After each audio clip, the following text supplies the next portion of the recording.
धीरे धीरे वह देव का भरोसा जीतने की कोशिश कर रहा है। दोस्ती का हाथ बढ़ाकर वह देव के घर तक पहुंचने वाला है।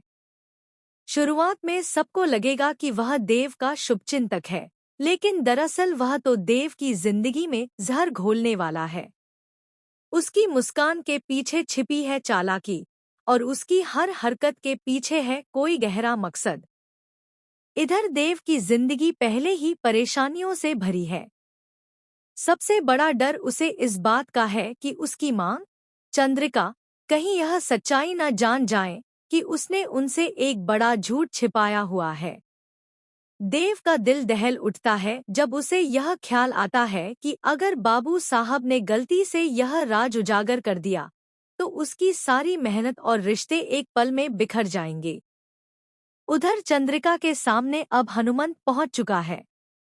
दिव्या उसे रोकने की पूरी कोशिश करती है, लेकिन हनुमंत किसी की नहीं सुन रहा।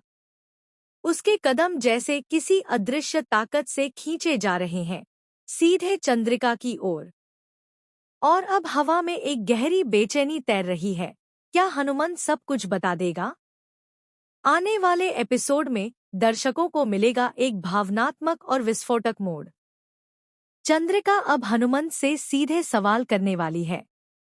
उनका लहजा सख्त होगा, आंखों में आंसू और गुस्सा दोनों। इसी बीच देव की एंट्री होगी।